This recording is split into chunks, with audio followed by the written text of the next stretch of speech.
searching for the miracle and be the miracle. This ain't gonna be lyrical, this is straight facts. Stop waiting on the change and be the change.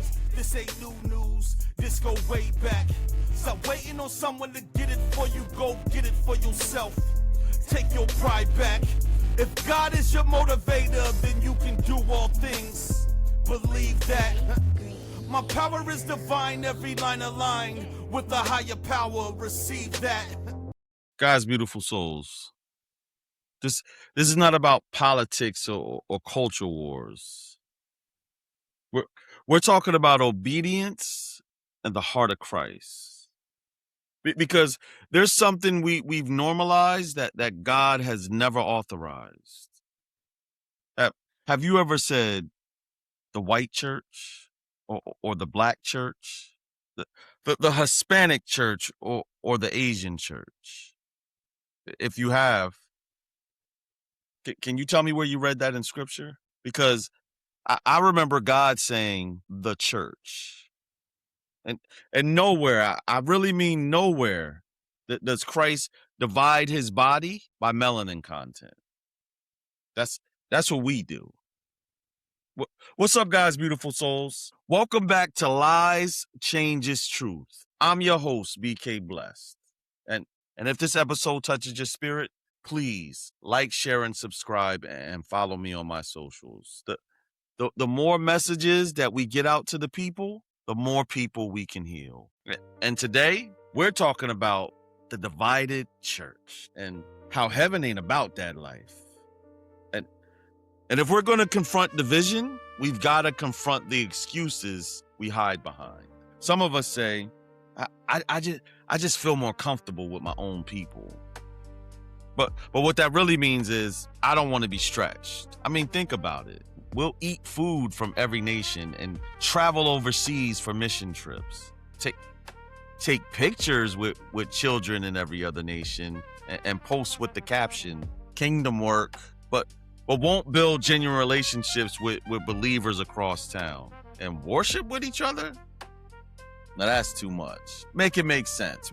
We'll shout in a stadium full of strangers for a football team, but sit next to a believer of another race, and suddenly we need discernment. Revelation 7:9 says, I saw a vast crowd, too great to count, from every nation and tribe and people and language, standing in front of the throne and before the Lamb. Heaven is multilingual, multi-ethnic, and multicultural. If your theology can't handle diversity, it won't survive eternity. And here's the lie.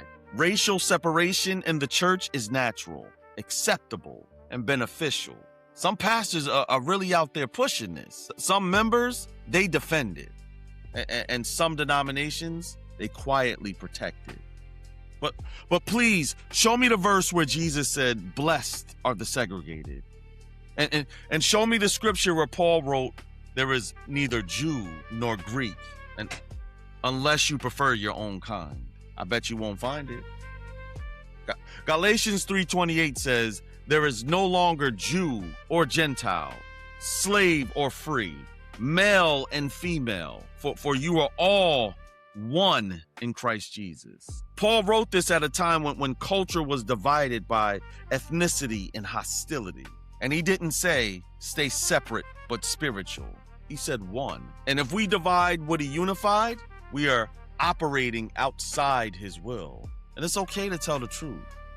We know black churches in America were formed because white Christians refused to worship with black believers. It's a historical fact that segregation wasn't just in society, it was also in sanctuaries. And even though we know some enslaved Africans were already Christians before arriving on American soil, others found Christ here, but through a very distorted lens. They were handed a slave doctrine. They were taught, slaves, obey your masters, but were never taught what it says in Colossians 4:1. Masters, be just and fair to your slaves. Remember that you also have a master in heaven. They were given selective scripture to preserve power and keep them submitted to human authority. You could call it what it was. It was sin. Frederick Douglass once said, I love the pure, peaceable, and impartial Christianity of Christ. I therefore hate the corrupt, slaveholding, women whipping, cradle plundering Christianity of this land. To me, that statement still hits hard. But the sad truth is, we're generations removed from slavery, and somehow we're still divided. Not by chains anymore, by comfort.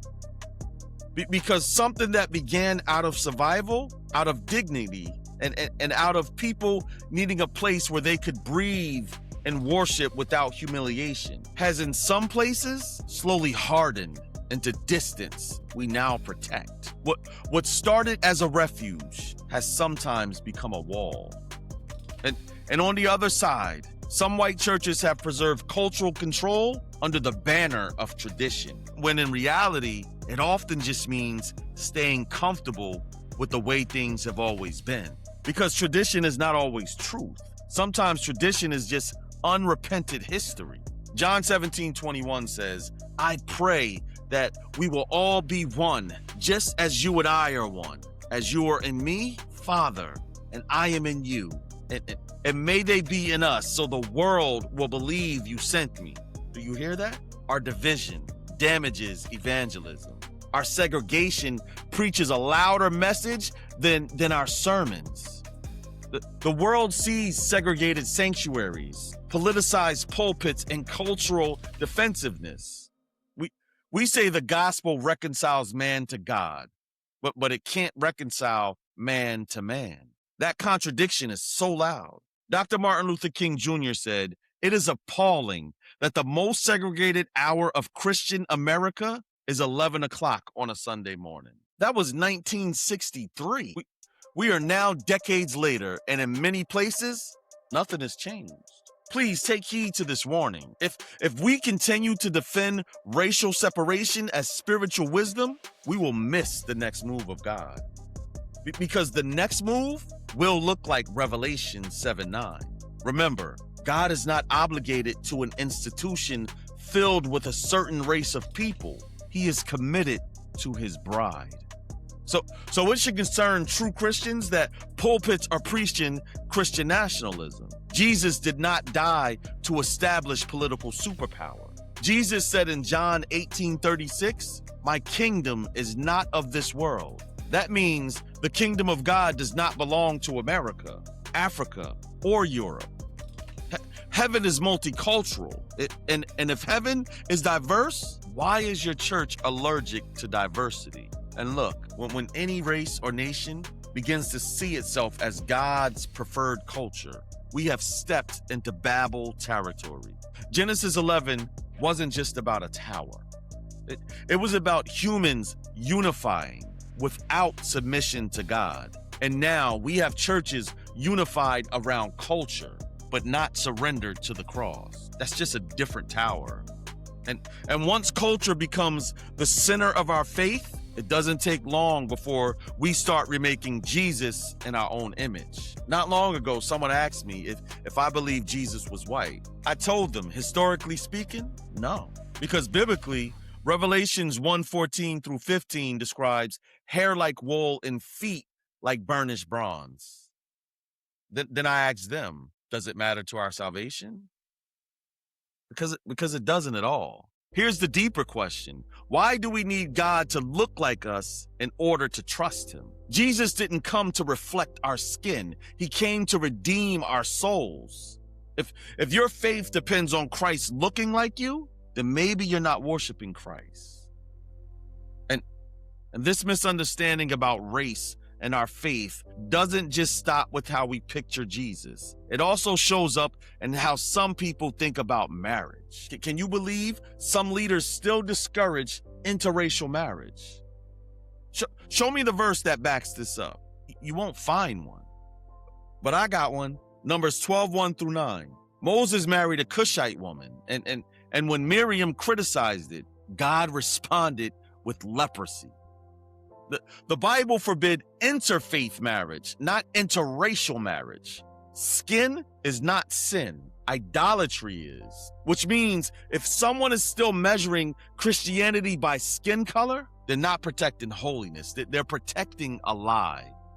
And if you believe your church is more Christian because of race, you need to read, pray, fast, repent.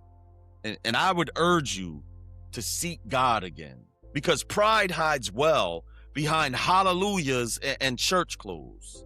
And what we sometimes defend as our culture can quietly become a wall Jesus never asked us to build. And the Spirit of God is not producing comfort and separation. The fruit of the Spirit is love, and love always moves towards unity. Now I want you to breathe, because this is not about shaming white believers or condemning black believers. This is about aligning with Christ. Imagine shared pulpits, shared leadership, shared communion, shared tears, and shared repentance. Imagine children growing up seeing unity, not just preached in MLK quotes once a year. That's what revival actually looks like. Not louder music, not brighter lights, but hearts being reconciled. Ephesians 2:14 says, "For Christ himself has brought peace to us. He united Jews and Gentiles into one people when in his own body on the cross, he broke down the wall of hostility that separated us." If Christ already broke the wall down, why do we keep living like strangers on opposite sides of the same cross? And I understand demographics matter. If you live in a predominantly black neighborhood, your church will likely reflect that. If you live in a rural white community, same thing. But there's a difference between natural demographic makeup and intentional racial preservation. One is circumstance. The other is ideology. The early church in Acts, Jews and Gentiles worshiped together, arguing, learning, and growing. It was messy. Unity is not uniformity. The kingdom of God was never meant to erase who you are or where you come from. God is not asking you to abandon your culture. He's asking you to lay it at his feet. Because in the kingdom, every culture, every tradition, every identity finds its highest purpose when it bows to Christ. Your culture is not your savior. Jesus is. The next move of God will not be built on racial isolation. It will be built on repentance, on humility, on leaders willing to say, we inherited division, but we will not perpetuate it. The church cannot preach reconciliation to the world while resisting it within its own pews. So before hearts start to harden or defenses start to rise, hear me clearly. This is not condemnation. This is invitation. Imagine if the church looked like heaven for real. Worship teams where every culture is represented, not as a statement, but because that's just who the family is. Leadership rooms where pastors stop guarding pulpits and start sharing the burden of their city. Kids growing up watching unity happen in real life, not just hearing about it on Sunday morning. Now imagine what that would do to a nation addicted to division. Because heaven has already revealed the scene. A crowd too massive to count. People from every nation, every tribe, every language, standing shoulder to shoulder before God. And in that moment, no labels matter. Not black, not white, just one truth echoing through eternity. Every one of them was purchased by the same blood. So here's the challenge. Examine your heart, not your neighbor's church, yours. Ask, am I comfortable with separation? Have I mistaken tradition for truth? Do I value unity enough to pursue it? Because Christ is not coming back for the white church, the black church, the American church. He's coming back for his bride, singular, one church. And if heaven is going to be integrated, maybe we should practice now. This has been episode 49 of Lies Changes Truth. I'm your host, BK Blessed. And if unity never stretches our comfort, never challenges our traditions, never makes room for someone who doesn't look or lead like us, then what kind of unity are we really chasing? Is it the unity Jesus prayed for, or just unity that fits inside our preferences? Until next time, Stay blessed, stay unified, and stay you. Be alright, you gon' be alright. Have no fear, cause he's right here. You gon' be alright, you gon' be alright. This is your time, this is your life. You gon' be alright, you gon' be alright. Be a motivator, be an innovator, be the best you. Block out the haters, winners fail and fail, but a failure quits. Go through the fire, cause your path is lit. You'll get through the pain, it might hurt a bit. That's how you get your weight up, so move all these mountains. Knock down these walls and break all these bricks. Don't let the devil fool you, see through the tricks. Can you feel the power? Yeah, you getting stronger. Can you make it through? Yeah, you got through harder. See, the time is now, can't wait no longer. Cast out the fears, no more paranoia. This is destiny, time to grab a hold. This is meant to be, time to let it go. Believe in yourself, God's in control. This the realest thing I ever wrote, to whom it may concern. This is your life, this is your time. You gon' be alright, you gon' be alright. Follow God's plan, follow his light. You gon' be alright, you gon' be alright. Have no fear, cause he's right here. You gon' be alright, you gon' be alright. This is your time, this is your life. You gon' be alright, you gon' be alright.